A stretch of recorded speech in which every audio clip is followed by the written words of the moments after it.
Oi, aqui é a Nina e hoje eu vim falar sobre A Morte do Pai e Um Outro Amor, do Carl Ove.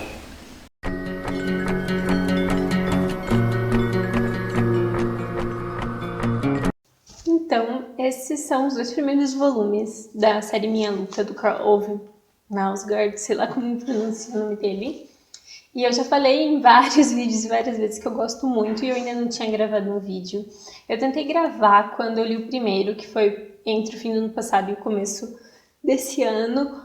E eu até gravei, mas eu não achei que ficou bom. Então, agora que eu terminei o segundo, eu resolvi gravar os 2 juntos. Eu acho um pouco difícil explicar por que é que eu gosto tanto que eu procurei várias resenhas e muita gente tem o mesmo problema, é só uma coisa bem hipnótica mesmo. Então eu vou primeiro contar mais ou menos a história dos 2 e depois eu faço um apanhado geral dos pontos que eu mais gosto neles, beleza? Então, o primeiro livro, do pai, vai começar com ele no tempo atual, digamos assim, quando ele tá escrevendo isso. E ele já tá casado, tem filhos, e ele tá contando ali essa rotina, tentando escrever, que ele não tá conseguindo produzir, digamos assim. E aí alguma coisa que acontece ali ativa uma memória nele, e a partir dessa memória a gente vai acabar construindo a relação dele com o pai. Então ele vai passear por memórias de infância e adolescência, e a gente vai conhecer a figura do pai, que é uma figura um pouco opressora. Eles têm uma relação assim de respeito excessivo. Ele mais respeita o pai do que tem contato efetivamente com ele. E a gente também já vai ver a relação dele com a literatura, que está sempre muito presente na vida dele, com a música, que ele também acaba tendo uma banda e compondo. Então a gente vai ter acesso a vários pontos da infância e da adolescência dele, e com isso a gente vai acabar construindo o retrato da família, principalmente desse pai.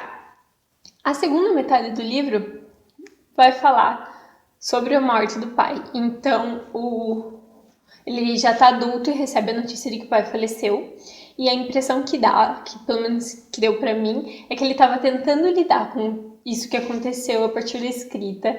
Então a gente consegue sentir o misto de sensações dele, que ao mesmo tempo estava muito triste, com muita vontade de chorar, mas também racionalmente não entendia por que isso estava acontecendo, visto que a figura do pai era uma figura muito controversa na vida dele.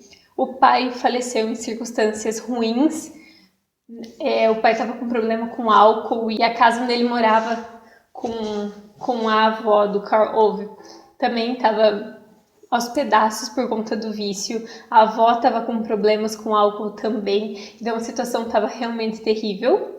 E aí eu acho essa segunda parte assim mais do que fenomenal, apesar de eu já ter ficado completamente apaixonada com a primeira.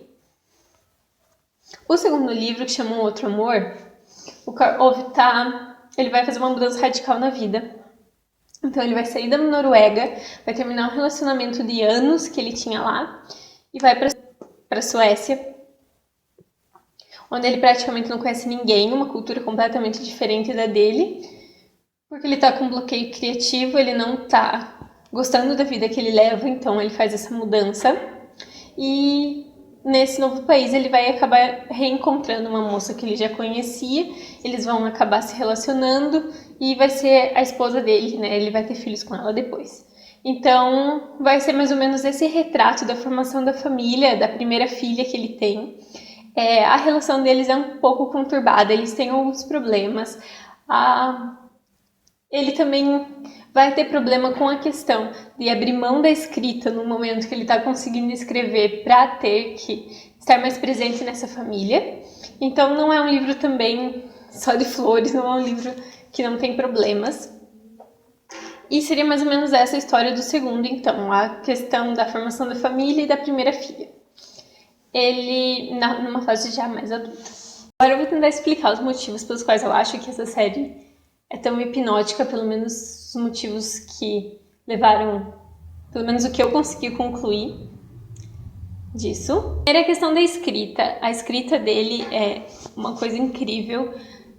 Não é uma escrita assim poética, como, sei lá, Guimarães Rosa ou Walter Ugumãe Mãe. Ela é uma escrita bem simples, mas ao mesmo tempo ela é muito boa. Então você consegue ler muito rápido, ao mesmo tempo que não é uma escrita completamente banal, é difícil de explicar. E tem um momento do segundo livro que um amigo pede para que ele leia um manuscrito que o amigo escreveu, e ele é muito sincero em relação a esse manuscrito e fala o que ele não gostou muito. E esse amigo fala que para ele é muito fácil dizer isso porque ele consegue escrever não sei quantas páginas sobre uma pessoa indo fazer xixi e fazer o leitor se emocionar com isso. E é exatamente isso que acontece. Eu não sei se essa pessoa ou se alguém, né, realmente falou isso para ele, ou se ele tem uma consciência sobre isso e escreveu. Mas eu acho que a escrita é o primeiro grande ponto. O segundo ponto que eu acho que faz funcionar é a questão da sinceridade. Esse livro causou muitas polêmicas, né? Essa publicação dessa série. Ele brigou com a família por conta de coisas muito complicadas que ele expôs no primeiro volume e nos demais. E várias pessoas não aceitaram ser expostas, então ele mudou pessoas de situação. Então não que seja exatamente um relato completamente verossímil dos acontecimentos. Mas é extremamente sincero quanto ao que ele está pensando, o que ele está sentindo, digamos assim. Então ele mesmo falou na Flip agora que ele estava, né, numa das entrevistas que eu vi, das discussões que eu assisti, que é uma série sobre memórias, então não exatamente os fatos estão narrados da maneira como aconteceram, mas da maneira como ele lembra. E que muitas vezes o que a gente lembra é o que a gente sentiu, é a nossa reação e não exatamente a forma como as coisas aconteceram. Então eu acho que isso é muito verdade. Ele é muito sincero em relação ao que ele pensa e sente sobre as coisas, tanto que a Gisele do Vamos Falar Sobre Livros, eu vou deixar ali embaixo, acho que ela fez 2 vídeos sobre esses livros, né, um para cada um. Em algum deles ela fala que ela sentiu muita raiva dele em alguns momentos porque ele não deveria pensar daquela forma. E ele simplesmente escreve a forma como ele pensa, mesmo que ela não seja a forma ortodoxa. Eu, na verdade, concordo com ele em muitas coisas, mas também não acho que seja esse o ponto. Enfim, depois eu falo sobre isso. Então eu acho que a gente consegue se identificar muito mais, mesmo às vezes não concordando, porque a gente consegue mergulhar na história. Porque é isso que ele tá sentindo, sabe? Ele também é uma pessoa muito parecida comigo, na verdade, eu descobri isso nesse segundo, por isso que eu acho que isso não alterou, porque eu gosto até mais do primeiro do que do segundo, e no primeiro eu não senti essa identificação. Mas eu gosto muito disso, da gente saber exatamente o que ele tá pensando, independente do que seja. A terceira questão é a questão da literatura. Ele tem um contato com a literatura sempre, está sempre falando sobre escrita. E eu acho que a gente, como leitor e apaixonado assim por literatura, acaba tendo muita referência nessa série. Então, ele lê vários autores que eu também leio e que provavelmente muitos de vocês também leem. E ele fala bastante sobre literatura e sobre processo de escrita, e ele tem problemas com o processo de escrita. Então é outro assunto que eu gosto muito de ler e que eu acho que me ajudou a gostar mais da série. Eu acho que seria mais ou menos isso. É bem difícil de descrever os motivos, mas eu espero que tenha dado para entender mais ou menos os pontos que eu consegui notar que eu gosto nessa história. Eu não sou leitora de biografia. Quando eu leio uma biografia, eu fico sempre louca pelo clímax e não quero saber do cotidiano e das outras coisas. Não tô nem aí pro resto, eu só quero saber da grande obra da pessoa em questão, digamos assim. Então é bem surpreendente que eu tenha gostado tanto. Eu comecei a ler o primeiro volume, eu tava na praia nas férias de verão, e o livro tem totalmente um clima de inverno, principalmente o primeiro, né? Que vai ter uns assuntos assim mais tenebrosos, se passa na Noruega e tal. E eu não conseguia parar de ler, simples assim, eu não conseguia largar. E eu acho que acontece isso com bastante gente. E eu tô bem ansiosa pela resenha da Isa do Lido Lendo, que ela disse que não gostou tanto quanto as outras pessoas, então eu quero ver o que ela vai dizer, né? Quero olhar com outras perspectivas. Mas eu acho que deveria tentar, se você... Acho que todo mundo deveria tentar, porque realmente é incrível e tem muita gente que gosta, então eu não falo só por mim mesma. E eu separei uma única nota, porque foi muito difícil escolher. Os 2 livros estão muito marcados, eu acabo gostando um pouco mais do primeiro do que do segundo, mas eu acredito que seja por conta da temática. É um tema mais pesado, eu me identifico um pouco mais, Tanto que eu tô bem louca pelo quarto, que vai tratar de temas pesados, eu nem li o terceiro ainda. Mas então eu separei uma nota que vai falar um pouco sobre literatura e sobre mundo, e é mais ou menos dessa forma que o livro funciona. Eu acho que vai dar para ter uma noção boa a partir dele.